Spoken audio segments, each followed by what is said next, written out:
Hello, fellow modeling and tabletop gaming enthusiasts, and welcome to the Mediocre Modeler Show. I am your host, as always, the Mediocre Modeler. Today we've got a very special review for you, something I'm very excited about, and that is the U.S. Kodiak Close Assault Walker for Konflikt 47 from Warlord Games. Pretty cool model for what I think is a pretty cool premise for a game. So, without any further ado, let's head on down to the bench and see what we get in the box. All right, here we have the nicely illustrated box for our Kodiak Assault Walker. Got some nice artwork on the front there. A lot of stuff rattling around, and then you've got just a bit of information on the walker itself, as well as a few more pictures and your assembly instructions. The M9A2 Kodiak Close Assault Walker. So, all right, let's go ahead and get this bad boy opened up. You can actually get two of these little blister boxes essentially in the box. Contain all of the components we need. So let's go ahead, break this bad boy. Oh, I apologize for the dirtiness of my hands. I was getting my smoker ready to do a pork shoulder in the morning. So, yep, I gotta remember to wake up bright and early for that. All right, come on, yeah. I apologize for the tan line on my wrist as well. All right, so first things first, we've got our 60 mil base for this. Seems like it might be kind of small for this, but yeah, we'll get there. Packed by Vass. Thanks, Voss. And then, of course, we've got our little decal sheet with some of our stars, a serial number, U.S. Army, and a nickname or two. And then behind that, we've got some white metal hidden. So our big two resin components here, we've got our legs out of resin, pretty well detailed, pretty finely cast. A little bit of flash and everything, but that's just kind of normal for resin. A little bit of mold slippage there. Honestly, probably more cleanup work than I'm going to bother to do, but still, you know, it is what it is. It's just kind of how things go. You can kind of see not quite as severe mold slippage on the opposite side, but kind of in the same spot. So we got those two leg components there, pretty essential pieces, honestly.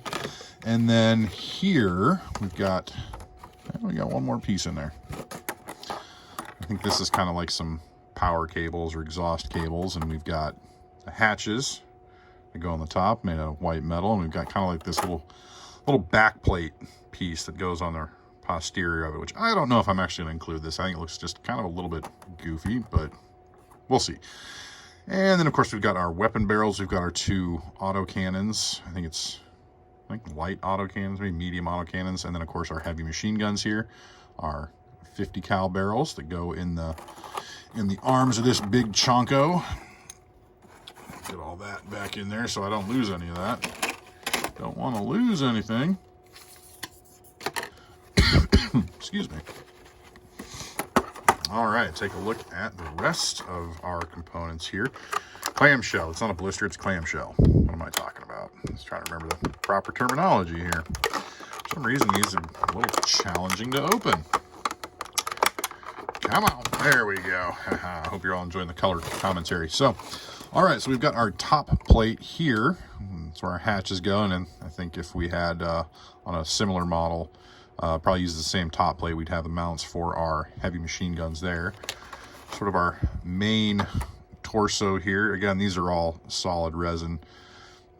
Pretty well cast. I mean, we've got some flash and some casting gates and stuff to fix up. And of course, Kodiak right there. Pretty neat. But again, not too much difficulty. Definitely not as much mold slippage on this one, I don't think. And then you can see this will just kind of pop on here just like that. You know, clean these up. Looks like it maybe just a little bit warped, but that's not a difficult fix at all. A little bit of pink or purple from the dye from the mold or something there.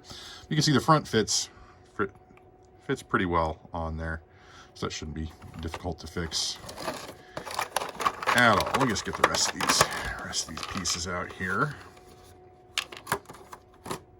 All right, so this I believe is actually a kind of a front piece, goes right down in there. We've got our two arms here, left and right arms with those nicely cast sorry if I'm not getting this right in the camera, cast ammo feed details. You can see where all of our gun barrels are going to slot in there. And we've got the 2 ammo drums for our heavy machine guns. You can see it is kind of it is a ball and socket joint, so you can kind of have a little bit of posability with that. So that'd be pretty cool. Pew pew pew pew pew pew. And then I'm gonna have to take a look at the box to see. These are the ammo feeds for. Jeez, these are the ammo feeds for the autocannons, and those sit up here on top like that, one way or the other. I don't know if it really matters which way they actually face, but that's where those will fit in. And then, yeah, that's definitely going to go on that side.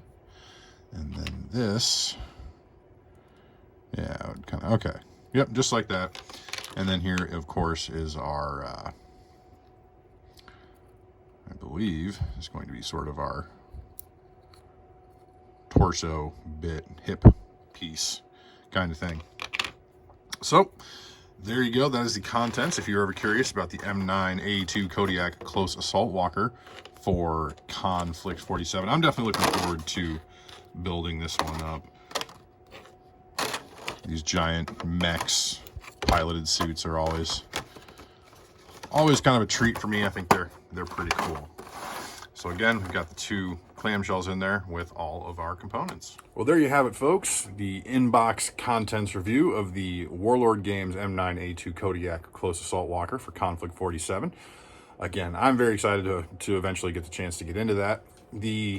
Having come over from Heresy, I mean, Heresy is still kind of my primary game. I'm just kind of branching out and exploring other games right now, but getting to mix the sci-fi element with the historical element is really, really fun for me, because I do have a passion for, especially this time period, for World War II modeling, as well as the sci-fi aspect. And again, coming from Heresy with the Mechanicum and Dreadnoughts and the great big walkers and everything, getting the chance to build some more historically flavored vehicles like that is a pretty exciting thing for me. So that, and again, that's kind of what draws me to Konflikt 47 again, is that historical aspect combined with science fiction. So that's kind of where I'm coming from, kind of what's getting me excited about it. So hope you folks enjoyed that. If you feel so inclined, please like, comment, and subscribe. So until next time, may your paints be thin, your brushes be pointy, and your dice be hot.